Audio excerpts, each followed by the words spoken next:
brother. Play for your brother. We all we got. We always need. Play hard. Play smart. Defense, special teams.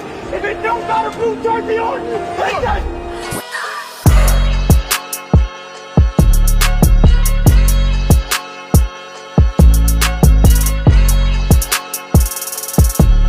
What's up, everybody? Welcome to All Things Pats. I'm your host, T. Smith, and I am joined by my guys, Rob and Mike. Fellas, what's going on? We got a lot to talk about today. We're going to go ahead and get into it. But before that, let me do some quick introductions. I got my guy, Rob. Y'all know Rob. Y'all know Mr. Patriot himself, the founder of the house called Sports. Rob, what's going on, big dog? What's good? What's good? What's good? It's been too freaking long, but you know what? It's probably the best type of timing to set this up. It is. We on that type of time today. Mike, what's going on, big homie? How are you? First time, won't be your last. For sure, going to be a consistent face, so y'all get used to seeing my guy Mike. What's going on, big dog? Hey, what's up, brother? Appreciate you guys having me on, especially for the first time. So I'm excited. I've been itching and dying to talk Patriots ball. Yeah, we talked a little bit before, Rob, but you don't fully know that me and Mike became brothers because of your page. Like, he commented and you pinned his comment, and me and him got tight. So when we talk about like people, and we were just kind of giving Rob his flowers, like, y'all don't know how hard it is to find a consistent and a true man of his word, like somebody that can just say, this is what I do, and what you see online is what you get, period, point blank. It's not a facade, it's not fake. So Rob, shout out to you, man. Me and Mike, when I say we've been chopping it up for over a year and a half now, it's literally because we both had the common denominator of following your page. We would like each other's comments, and boom. I'm from Detroit, Michigan. Pat's playing the Lions. Rob, we're going to find a way to get you and the family up here too. Don't you worry about it. We just waiting on them to drop the date. But I promise you we are at Ford Field for that game, and it's not up for discussion. I just need you to be okay with that. You okay with that? I'm okay with that. But first off, Pat's Nation's just a big family, and the fact that I could bring people together, I don't look, guys. What you see on the internet, what we were literally just chopping it up behind the scenes. What you see on the camera, the vibrato, whatever you see as far as the type of person I am, much love to these two individuals, but like that's the same person that I am behind the scenes. Like I don't put on. I'm nothing special. I bleed the same type of blood. The one thing that I've been telling Terrence for the longest time is one thing that I'll continue to do is nobody's gonna outwork me. That's Facts. it. And Talk to him. all three of us, and you know, he took a different path, but he also a veteran himself, and y'all will learn very quickly that it just means something different when it's like you might be faster, you might be stronger, you might be bigger, but I promise you will never outwork me. There's just a certain work ethic that we display as vets where it's like you might be better, but you just won't outwork me. That's just something different. Listen, we're gonna get into it, but if you're rocking with this content already and you love Pats football like we do, make sure you like, share, and subscribe. We dropping some consistent heat today. We are about to jump right into it. But before we do that, you will notice all three of us got a specific type of lid on. That is because this episode is brought to you by SGMH, the page of Shoes Got My Heart, the official sponsor of All Things Pats. If you are a sneakerhead looking for the perfect lid to match the heat on your feet, go ahead and stop playing. Hit up my guy T Will on Instagram at Shoes Got My Heart and tell him T Smith sent you. All right, tell him T Smith sent you. Tell him I sent you. You'll get 10% off your first order. Clean Kicks deserves a clean crown, so go ahead and lock in. Y'all, let's go ahead and get into it. Let's just first and foremost acknowledge how frustrated the world must be when they see that we are back. They are beyond frustrated, and there's no other way to acknowledge that other than one of the many things that they are trying to do to debunk the season that we had. One thing I appreciate about the three of us is that we are all very objective fans, so we don't shy behind the facts. We don't scurry behind the facts. We acknowledge the facts. We hit them head on because it keeps the haters and the critics from having anything to come at us with. Like, look, I acknowledge certain things about us.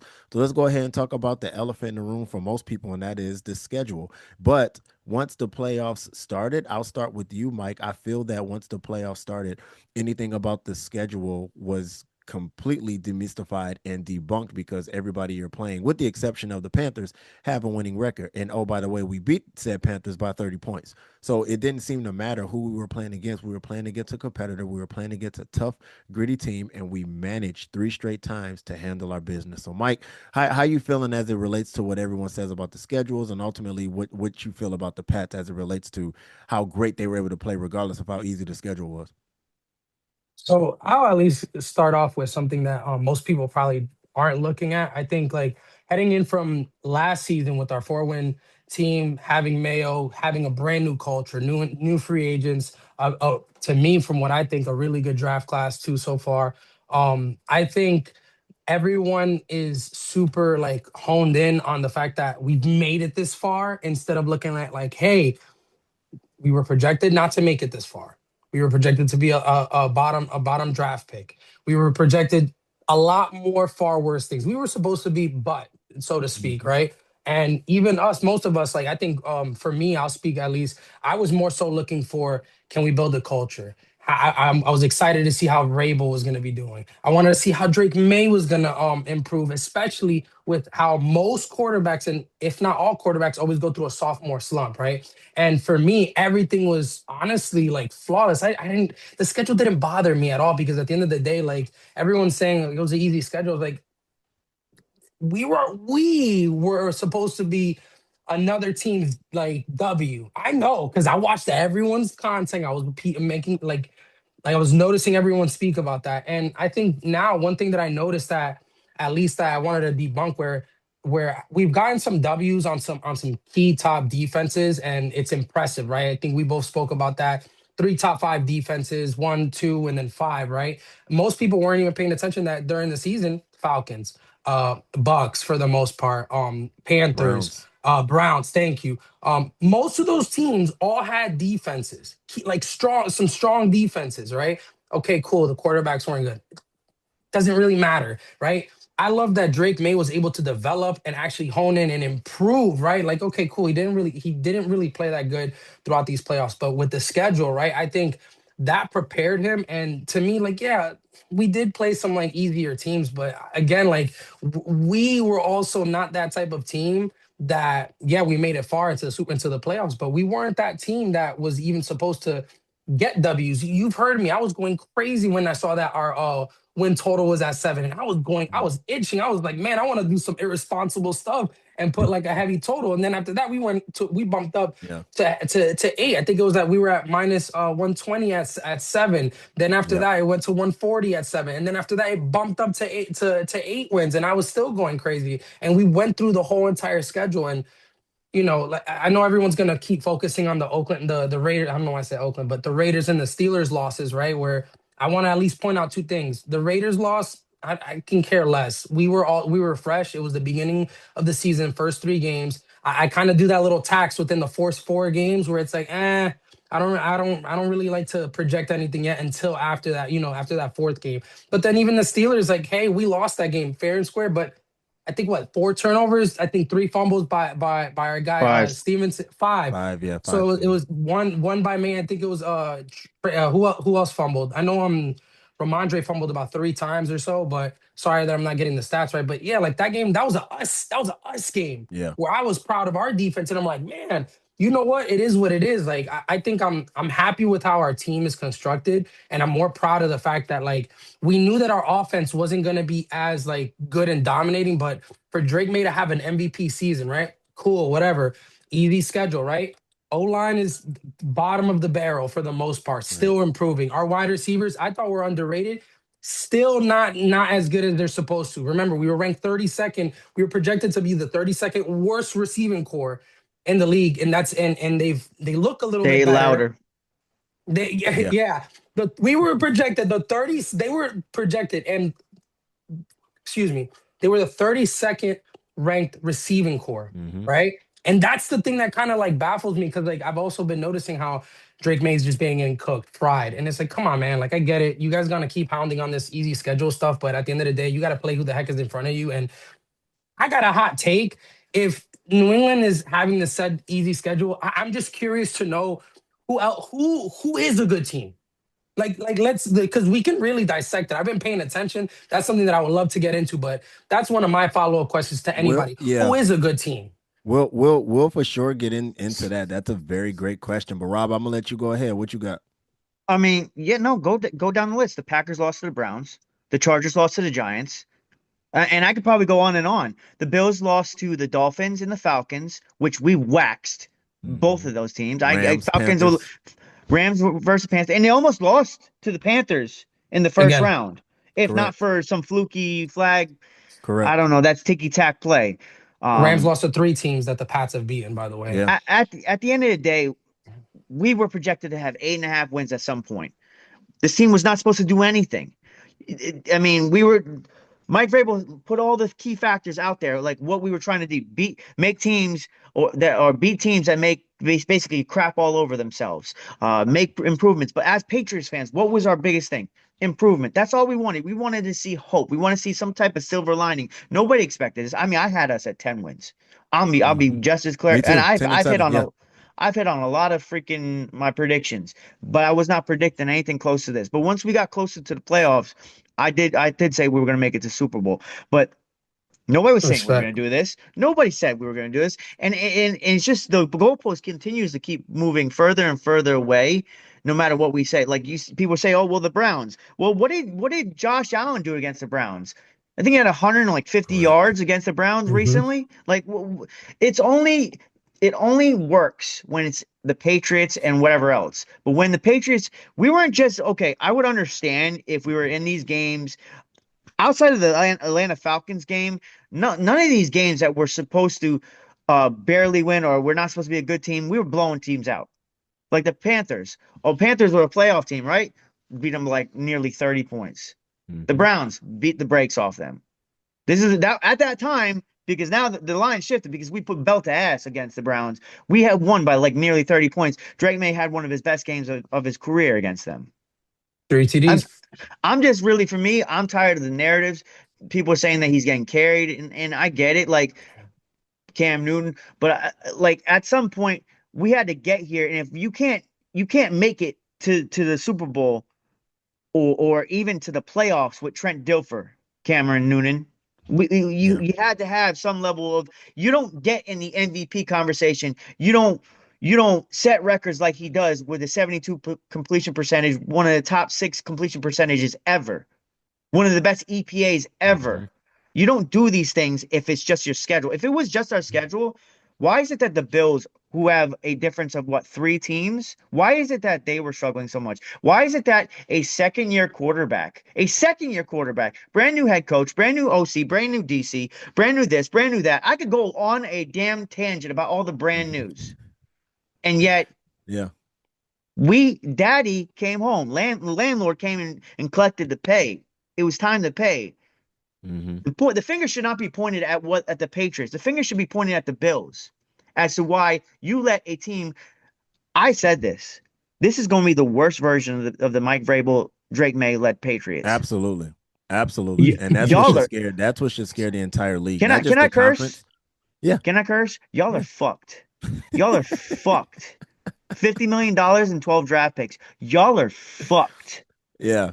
And you want to talk about pointing fingers. Here's another team I'll point the finger at.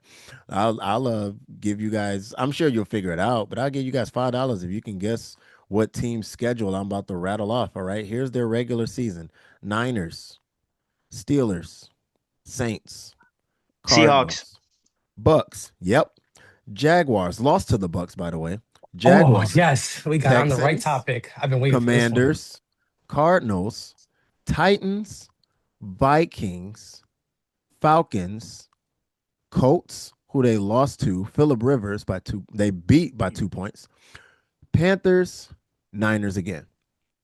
So for some reason, I see a team with just as easy of a schedule, with just as many playoff teams that they beat, just as many teams that they beat with above 500 records as the New England Patriots. Yet for some reason, the only conversation about an easy schedule is Drake May instead of Sam Darnold and Mike McDonald and the Seattle Seahawks. And listen, I give the biggest amount of credit to Mike McDonald. I'm super excited for this repeat. Why? Because if Mike Vrabel doesn't exist, Mike McDonald gets my vote for coach of the year. When you trade away DK Metcalf and have the entire league looking at you cross-eyed just because you cleared up space for JSN and you revitalized the career of Cooper Kupp, who was being told to retire, and you have guys like AJ Barnes and Troy Burton, you have guys that nobody's ever heard of looking stellar, K9, who plays decent every other week, who's up for a contract, who, if not for the tremendous playoff run he's had, he likely would have been sent to the door and sent packing.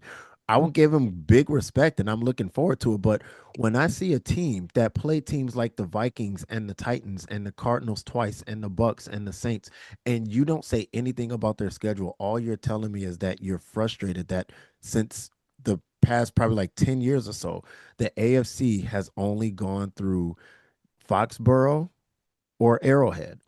And since Arrowhead is not in the picture, you're back to acknowledging how frustrated you are that the Patriots are back. My biggest gripe is that when the Bills were 4-0, they had won 15 games in a row. They had not lost in 2 years. They had That's right. played, you name the teams they had played. They had played the Patrick Mahomes. Mm-hmm. And we went in their house with their whiteout uniform. Actually, there's a guy Mm, that's a content creator that said that those uniforms was the reason why they lost. Shut up. I don't want to hear none of that Correct. shit. Um, 4-0, win in their house, second year quarterback. It's still the beginning of the season. Nobody, I think we were like a 13-point dog in that game. Yeah. Wax that ass. Went into the Bucks. Who was the MVP frontrunner at that time? Baker Mayfield. Baker Baker. They were Mayfield. Yeah. 6-2.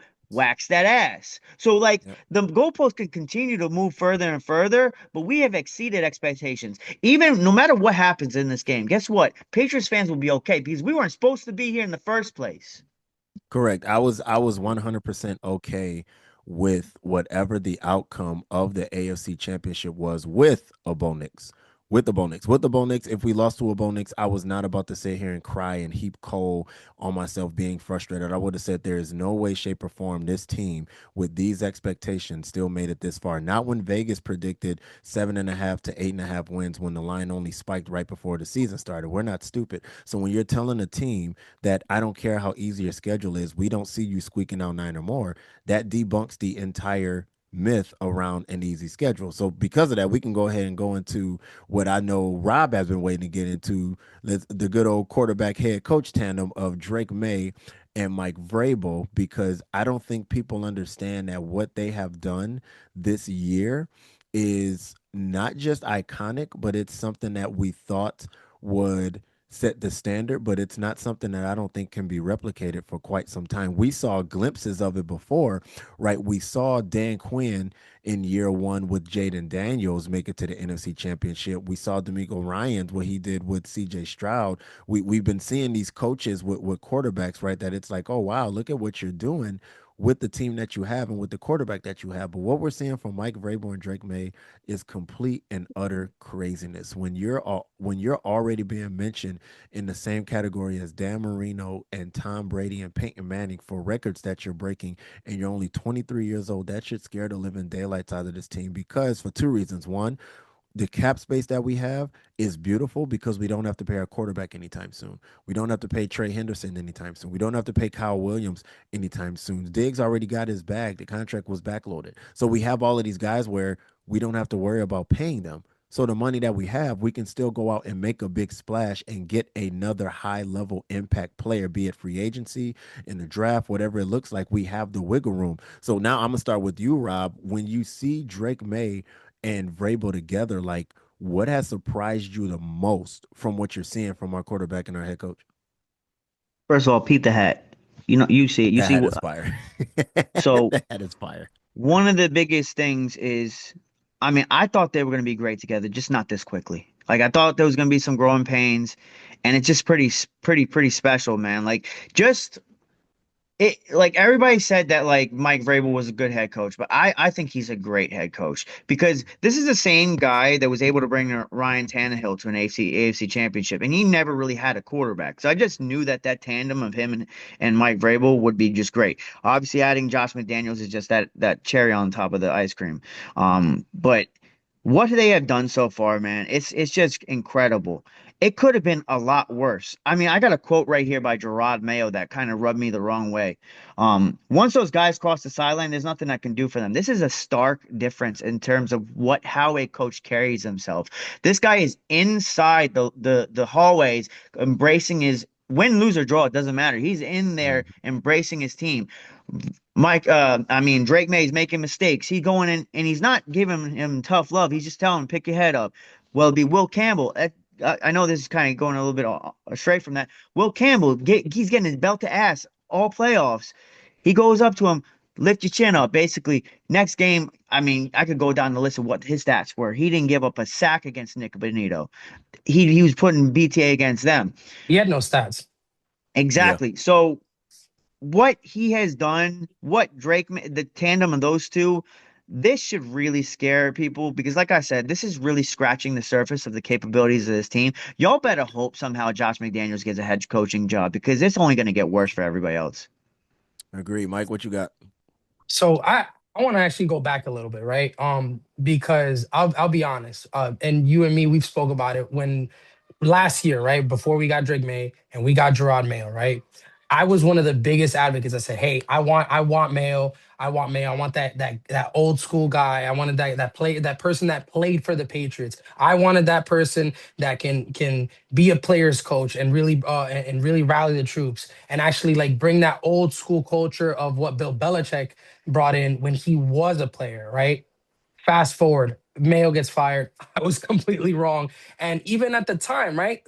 Well, I'll reel it right back in. Even at the time, I said if we don't get Mayo, right? I don't know if you remember. I was like, if we don't get Mayo, Mike Vrabel's at least available. So I was Yeah. good with either or. That's what I was telling everybody when they were asking me for my opinion as a Patriots fan, right? So obviously Mayo didn't pan out, and surprise to my surprise, I gave him a benefit of the doubt. I was very big on trying to give him the benefit of the doubt. I was trying to be graceful, but everything I wanted in Mayo, I got with Vrabel. Correct. So like even right before Vrabel was hired with us and Mayo got fired, and shout out to Robert Kraft because he at least admitted that he was wrong in the Yeah. situation. I think he did. I do think he did Mayo a disservice and he did him wrong because he just wasn't ready. And one thing that I really really loved was that as soon as we got Vrabel, I knew it was gonna click because even in his Tennessee days, right? A lot of people kind of forget. Yeah, he had Tannehill, right? But he kept the Tennessee Titans afloat because old school, give the rock to Derrick Henry, and my defense is going to take care of it. Because he kept Tennessee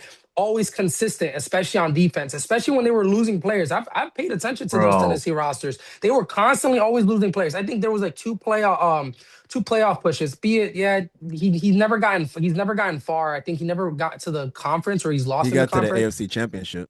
and lost to the Yeah. Chiefs, right? Hmm. And even then, I was like, those rosters really weren't all that good, right? And he's doing the same thing with the Patriots now because like situational. ex- Situational awareness, bro, is Yeah. off the chain. Like yes, what he's doing in the playoffs right now, where like teams are substituting, and he's basically having his guys like he's exhaust the smart. play clock to the very Yeah. like just what he did against Belichick in 2019 in the playoffs. It's just next level. Just him and Stretch. That has just like this is the perfect storm. I People agree. want to I talk. People agree. want to talk about the damn schedule as if we didn't have our freaking defensive coordinator replaced with Zach Kerr because our guy had cancer. I hope he's doing well. But like that's all the Hmm. trials and tribulations that this team has had to go through. So now you wonder why us Patriots fans are getting so damn livid because y'all been doubting us this whole time. Don't say we had 4 wins on the schedule and all of a sudden just change your tune just because it fits your damn narrative. The, Correct. the Here. thing, the, Yeah. the Go my, ahead, Mike. I apologize, but the No, thing you is good. that and I noticed this, right? This is something I really paid attention to. Every single person that's always had something to say about the Patriots, they didn't watch. They weren't watching the games, and I get very like They never animated do. about it. Yeah, they don't, and I get animated about it because it's like Stephen A. Smith said that BS on First Take, and even other people that are Embarrassing. like. Even other people are like forgetting. They're like, I was like, yeah, you know that we don't really have that good of an offensive line. You know that we also our defense has holes. That's another thing that people don't really pay attention to, right? Like our defense still is exploitable to a degree. And right now we're being coached tremendously well through Vrabel, at least on that end. One thing I wanted to quickly point out was the Vrabel and Drake May situation was perfect because again, I wanted to allude back that you brought a head coach who has won with them, is in the Patriots Hall of Fame, has that pedigree, right? And has that bravado to be like, hey, I know what it takes. You got to trust me. And that's why every single player, because he's a floor raiser. I feel like every player on the team, when he's coaching, gets at least like a +3 attribute boost. Certain players get more. Look at Diggs. Everyone, Caleb every and Chase on. Who single saw that coming? Right.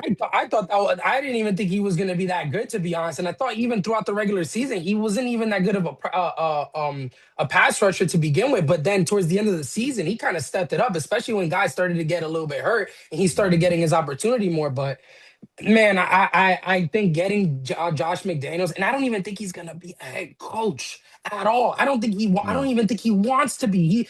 I feel Mm-mm. like he's in a situation where he's like, wait a minute. I got myself a more, I don't want to call him Tom Brady, but in a situation where he feels like, wow, I got a player that I can mold, I can build him up. He's more athletic, and he's a part of this new school, new generation of quarterbacks. And McDaniels with Vrabel is like, I honestly think that is more of the real dream pairing that I think a Mhm. lot of people don't really aren't paying attention to, because man, shout out to McDaniels really helping out Drake May and just avoiding a sophomore slump. That to me is what I'm more happy about, where he Mhm. avoided that and he played at an MVP level. Again, we want to bring up this whole easy schedule stuff, but then it's like you look at all the other metrics. I was like, I don't know, I And guess I'm glad you brought up metrics because I'm a metrics guy. I'm a more than anything, I'm a defensive minded guy. Y'all know my story. I'm from Detroit, born and raised. But there was a particular week in 1996 where the Lions had a bye week. I had no idea. Unbeknownst to me, we are watching the Pats play the Bengals, and Willie McGinnis is flying everywhere, destroying everything with a striped orange and black helmet. I said, Papa, who was that? He said, Willie McGinnis. Boom. From that moment, he's been my favorite player. He's the reason why I played linebacker my whole life. He's the reason why I coach defense. He's the reason why I love linebackers. My dream job would be being a linebackers coach. I don't care to be a defensive coordinator, head coach. I would love to just be a linebackers coach. But I look at one thing that Rob brought up that people don't realize, and that is we went the whole year without our original play caller slash hybrid assistant head coach with him gone. Me being from Detroit, I'm very privy to Terrell Williams because he was a defensive line coach. And when Aiden Hutchinson broke his leg and was out for the season, and when DJ Reader went out for the season, and went out for 6 weeks, and when Aleem McNeil went out for the season, and they're just stuck with Zadarius Smith and some guys that you pick up from downtown Detroit under the bridge, they still went 15-2. They only lost to the Bills and to the Bucks, and they freaking ran the table. Yeah, the injuries caught up to them in the playoffs, but I saw a coach that said, I am going to display every type of grit and show these guys what a proper twist, what a stunt is. I'm going to have you line up in a wide 9 or in a straight 7 technique. I'm going to have you in a 4-eye and attack that inside shade of the tackle so that you can spin around and get straight to the quarterback with guys that you wouldn't even recognize if you saw them in Target or Walmart. So I'm like, if you can do that with scrubs, not only am I looking forward to you doing that with the Milton Williams, but I do look forward to you revitalizing the career of a Kaylavon Chason. I do look forward to a Harold Landry who's been hurt for a long time. I look forward to that. I don't think people recognize that him coming back next year, I personally would let Zach continue to be the DC and just let Can't let him go. I would let Terrell Williams be the assistant head coach. Bump him up, be a mini Mike Vrabel, and just stay where you are. Get the defensive line together, get the front 7 together. Let your secondary coach handle Jayhawk. Let him handle Craig Woodson. Let him coach up Gonzo and Marcus Jones and all of them guys. Let him do what he does with those guys, but just be like a shadow of Mike Vrabel so that Vrabel doesn't have to carry the full brink of it. But to your point of the easy schedule, the easiest way to debunk that is one stat that people don't understand. I understand that the average fan doesn't understand terms like point differential, but point differential is the blunt truth of why this team should have been taken seriously. The Patriots had a plus 170 point differential in the regular season. For people that don't understand, that's about a plus 10 point differential per game. What does that mean? I'm glad you asked. The Patriots were averaging Belt around to ass. 28.8. They they were averaging around 28.8 points a game and only allowing 18.8 points per game. That's not squeaking by bad teams. That's not winning a bunch of games by a field goal like some of the other scrubs we were talking about. That's control. We had high-end efficiency analytics that people That's Let's that's call that belt. Rob Irvin. Call him Rob Irvin now. Rob Michael One Irvin. sec, one sec. Rob Michael Irvin. I'm sick of it. Our team rankings, Patriots were top 10 in points per play. Our PFF highlighted that we were one of the biggest movers offensively in EPA per play, meaning our scheme and our quarterback growth was showing up in our efficiency and the playoff transition. It didn't matter who was at quarterback. When you have a defense that only allows 26 points in 3 straight playoff games, that's championship level. That's a team that's ready to win. You can say what you want about the quarterbacks. All I know is that from the beginning of time, people have made it known that we already have our excuses lined up. The Chargers are going to win, and if they lose, we're going to say Justin Herbert has a broken hand. We're going to say the Texans are going to win. The defense is going to bum rush Drake Maye, and if we Not that lose, they didn't win 10 games in a row. we're going to say CJ Stroud is trash, even though they finished winning the last 10 games of the season. If the Broncos lose, don't worry. We're going to say we had a backup quarterback. But if they win, we're going to say we told you Stiddy was the truth. Remember the last time the Patriots went into the AFC Championship game against the Broncos, it didn't go well. The last time they went against a backup quarterback, it didn't go so well. So they already have their excuses lined up. And if/when we win the Super Bowl, it's going to be where you played against Sam Darnold. They're going to do everything right there to discredit this team. So let's talk Super Bowl while we got about 10, 15 minutes left. Let's talk Super Bowl. Rob, I'm going to start with you this time. What are you looking forward to in the Super Bowl? And just give me your outright prediction. One thing real quick. So they talk about how this is the easiest run. I'm going to make this real quick. Montana in 81 wins against Scott Brunner, 29-54 in his career. Danny White, he was a punter/quarterback. You want to talk about this being the easiest run? Okay. Ken Anderson, 91-81 in his career for his first ring. Why is that not being highlighted? Revision. That's a sorry ass run. It is. That's a sorry ass run. I don't want to hear nothing. The guy is 29-54 in his career.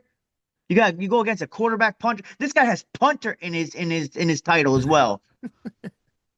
And then you go against a guy that's 91, basically Eli Manning, 91-81 in his career. Like, what are we doing here? We're highlighting the fact that the only thing, I'm going to let you finish, but we're just highlighting that it would be much easier if people just said, look, I'm frustrated that the Patriots They don't do their research, bro. Yeah, I respect it. But go ahead, Rob. They didn't watch. What was the question again? I'm sorry, I got to live it for a second. Oh, Super Bowl, man. Let's talk Super Bowl. Give me a prediction. Give me something you're looking forward to seeing. So Sam Darnold's not good against the blitz. And we have been blitzing a ton. In the regular season, we were 32% blitz rate. Against the Chargers, we had a 40. It got knocked up a notch. I guess we went and started playing man more with the cat coverage. You know, that guy has that guy, that guy has that guy with the Carlton Davis and Christian Gonzo. Against the Chargers, we had a 47% blitz rate. Against the Texans, a 46%. Against the Denver Broncos, who, by the way, is the best offensive line in football, built a freaking ass on that. Christian Barmore was making that red guard look silly. Darnold against the blitz has an 85.6 rating, which is 22 in the NFL, 22nd in the NFL. If we can get pressure on him and we do what we've been doing, basically, you don't run the ball on us. They talk about how the Seahawks can blow us out. Why is it that it can't be the opposite? Bingo. Because when you have a team that's doubted the way this team is, I'm not saying that's happening. What I'm doing is highlighting the holes in their argument. The same can be said for this team. I mean, go look at the Seattle Seahawks. When they won against the Denver Broncos in their Super Bowl, nobody was picking them. That was against the greatest offense ever. And they put belt to ass against them. All it takes is a team that's motivated enough and anything can happen. Correct. Mike, what you got? I want to highlight one key factor, right? Because I know a lot of people always are talking about how the Seahawks are going to be blowing us out. They're going to be winning. That's literally all you hear, right? So, hey, this is the fun part because we're Patriots fans, right? I'm going to point out some key things where I think we can actually get the upper hand, right? Rob brought up the blitzing. Don't even got to go into that because I think Vrabel's going to be attacking that. And guess what we have that most teams didn't have, right? Because, hey, the Seahawks got a dog on that offense. They got somebody that we probably would have drafted if we didn't go the other way, but they have JSN. That's fine. I got my Colombian stud Gonzo there. And this is one of the best man cover corners. Top two, I'm going to say top three at worst. And that's just off of respect to Pastor Tan. But we already know. I think Gonzo's not going to shy away from this. Ty Law's already upping him up. He's getting that stamp and that nice approval from a legend saying, hey, this is your time, right? And look at that. I think we're going to play a lot better. He's going to say, you know what? You're going to have to beat us with A.J. Barner. You're going to have to beat us with the World War II veteran Cooper Kupp. You're going to have to beat us with Rashid Shaheed, who I do think is pretty good. But still, though, I want to see how Darnold is going to do with those other weapons because, listen, I'm not going to sit there and say that JSN's going to get shut down, but I do comfortably feel like his stat line is not going to be the same as it has been throughout the season and even in the playoffs. Because let's go back, right? The two playoff games that the Seattle Seahawks have played have been the 49ers, who are literally They're I Dead. don't even want to they're Dead. dead. I don't even think they exist because I know a lot of people are constantly gassing them up. I know their record looks good, but What, they had they've KB as the best receiver at some point? Like, Yes. what are we talking about? it's like you look at it, right, and then they also play the Rams, who also don't have a good secondary or a good like a solid defense, right? And to me, it's like, okay, Sam Darnold just had 2 good games, right? Because I heard it, I was like, oh man, Sam Darnold looks good, he looks hot. I was like, yeah, I promise you, if Drake May didn't have to play 1, 2, and 5, and he had to play those 2 defenses, you guys, nobody would be saying this about Drake May. Which has So never been done, by the way. Just keep uh, repeating that. thank you. And I think that's going to be a big kryptonite to the Seattle Seahawks because of the fact that they're probably going to come in here. They're going to try to scheme up. We know that Mike McDonald's a pretty good, honestly, a great defensive mind. I think the Ravens should have kept him. I digress. But one thing that I really wanted to point out again was Gonzo's matchup is going to be key. Another thing that I'm going to highlight is the Seattle Seahawks linebacking core is not that good. And yes, their run defense is actually like the best, I think, if I'm not mistaken. I think they're ranked 1 in terms of stopping the run. And even then, with Drake May's legs, I think that's going to be a key factor. I Oh, think, yeah, they struggle against mobile quarterbacks. They thank they you. they Yeah. struggle You've against seen mobile what Brock quarterbacks. Purdy.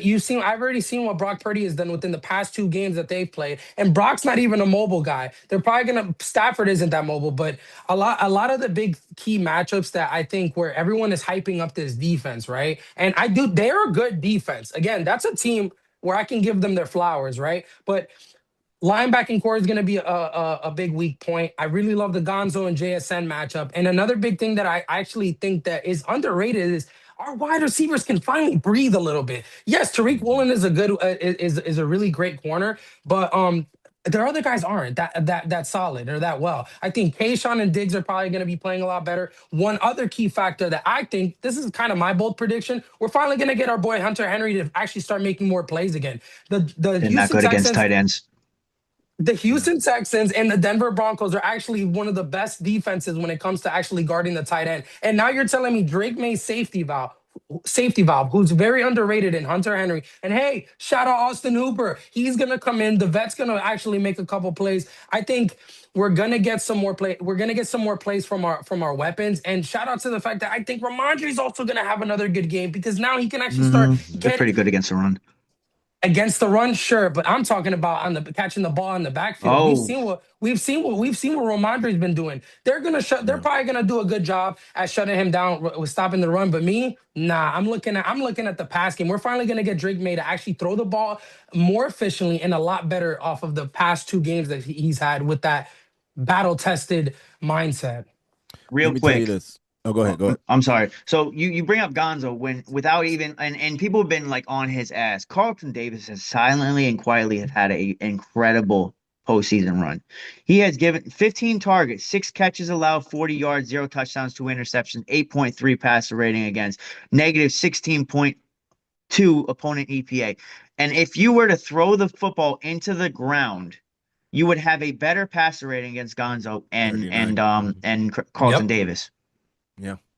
Thank you So for bringing that up, by the way. I apologize, Terrence, but No, no, you will never need to apologize when you talk defense. That is music to my ears, and I love it. If it was Valentine's Day, I'll buy you something. Look, man, when I put this in perspective, if I was a betting man, I would tell everybody there's only one person I would take the over on, and that's Drake May. Every receiver, I'm hammering under. And people are saying, why? Trust me when I say it's a compliment. Our biggest strength on offense is one of our biggest hindrances on defense, and that's depth. You don't know where the problem is coming from. And There you I go. don't think the Seattle Seahawks have had up to this point to worry about where the threat was coming from. The Bucks was the first game of the season where we had to wonder where the threat was coming from. You had no idea that a rookie running back would break off for 255 plus yard touchdowns. You had no idea that a God rookie forbid they let receiver him get would get going. a you Oh had no man, I'm idea waiting that for a that. rookie receiver would get a 65-yard touchdown. Kyle So if Williams, you're bro. saying so if I look at Diggs, I'm not expecting him to go over, and we don't need to because Mac Hollins is back. I'm not expecting Mac Hollins to go over because Keyshawn Booty's healthy. I'm not expecting Booty to go over because Hunter Henry and Austin Hooper are both healthy, and we are known to be in 12 or 22 personnel. We can legit come out with 2 running backs and 2 freaking tight ends at the same time on the field. It does not matter how good Devin Witherspoon is, how good Tariq Woolen is. It doesn't matter how good that line is. You don't know where the threat is going to come from. And that is going to be the biggest strength of Josh McDaniels. I do believe he's shown a few things from his breast pocket, but I think he has an entire arsenal that he said, I haven't even had to go into this yet. Yeah, He he hasn't pulled been the in his flea bag, flicker. man. Who pulls out a flea Mm-mm. flicker in a blizzard? Josh McDaniels. Why? Because you have the ability to say, look, I have so many things up my sleeve and in my back pocket that you guys haven't seen, that you're not aware of. So I'm excited to see this offense as a defensive first guy, a guy that still strongly believes defenses win championships and that our defense deserves its flowers. Our strong defense does not, to your point, Rob, does not mean we have a Jim McMahon. It does not mean we have a Trent Dilfer. It does not mean we have an Eli Manning or somebody that just needs to get by. Two things can be true. We have a dominant defense, and we have, if not the best quarterback, the second best quarterback. I'm not one that's going to sit here and cry if Matt Stafford wins MVP. Why? Because I'm saying to myself, Take you it. just told a Yeah. 23-year-old What? quarterback you just told a 23-year-old quarterback you're the second best guy in the league right now at the age of 23. Don't talk to me Without about Puka, Joe Burrow. He without would not Devontae. have been it. Don't talk to me about Pat Mahomes this year. He wouldn't have been it. Don't talk to me about Lamar because even before he got hurt, he was one and Same amount of five playoff wins when as he was Lamar. playing. Hmm. Exactly. So when I look at these guys with this caliber or this high esteem, I'm saying to myself, here is a guy that is able to do more with less. He's spreading the ball around. How do you throw for 4,000 yards when only eclipsing 300 Bars. yards once? Because Thank you. of consistency. This type of consistency you're not going to see averagely. You're not going to see from, other teams. You're not going to see this myriad of quarterbacks going off the way that he went off. So when you see consistency, you should be afraid. Ultimately, I have the Patriots winning, and I don't have it being a shootout. I have it being a game that's close until the very end where we start to pull away. I see a game where we're going to pull away at the very end. The first half is likely going to be close, like a 13-7 type of game. But in the second half, I'm going to see that playbook open up. I'm going to see him starting to move Steph Diggs to the slot and have Keyshawn Booty out wide. I'm going to see some trickery where he just throws in some trickery every now and then to kind of see where things are going to line up. Real quick, because I know we got to get out of here. Mike, I'm going to start with you. Give me a fireball final score prediction. Go. I think 31 New England. I say 24 Seattle. I actually do think that we pull away. I think my biggest key factor is if New England being up in the first half to me would solidify because I think Josh McDaniels and Mike Vrabel will definitely make great adjustments in the second half. So I'm gonna be bold and say 31 to 24. 31-24. I'm just gonna Rob, be real quick, bold. what you got? So I think we're gonna pull out all the stops, and I'm talking about maybe Hendo on kick returns. I think we're gonna pull out all the stops. You're gonna see some things that are just gonna be pulled out of the bag. I think it's gonna be 24-21 Patriots. They very well can beat us, guys. We're not gonna Yeah. say they're not. Like we're not being bolsterous. We're just being we're telling it how it is. But I think because of us gonna be pulling out the stops, I don't think I throw caution to the wind when it comes to injuries. I think we're gonna just sell out. And that's why I think because of this team being doubted, I think that's why 24-21. I think Gonzo's going to be in his bag, and it's just like whatever needs to happen after JSN. I'll be the bold one and say 31-20. I got the Seahawks getting 2 touchdowns and 2 field goals and nothing more. I don't know which Sam Darnold we're going to get. That's going to play a huge role in how the backfield gets going and how Jackson Smith and Jigba gets going. If JSN doesn't get going, they don't get going. So I got 31-20. I think the Patriots pull it out. I think that they show everyone that we have been from the beginning of the season the best team in the league. Mike, I'm going to let you get the last word. Real Go ahead. real quick, I want to shout out the Beef Boys on the D line. I think everyone's completely overlooking them. People kind of forgot Seattle's O line is also not good. I kind of want to point that That out. right guard and the center is terrible. And we got the two strongest interior linemen. Shout out to Leonard Williams. I know he's number one, but we got, I think, number two and number three in terms of Mhm. interior pressure. And I am excited to see them two wreak havoc in the middle. And They're shout gonna out to play Mel angry, Williams. bro. They're gonna play And angry, bro. You're gonna see and a really violent Yep. yes. game. I promise you right now, whether it And gets us a flag or not, we're gonna play really violent. I yes. promise you. That Giants game, Hmm. look, this has the I don't think we're getting blown out, but this has the capability of us blowing them out. Where like Yeah. we're gonna punch them in the freaking mouth. And Yep. Remember, uh, Hey.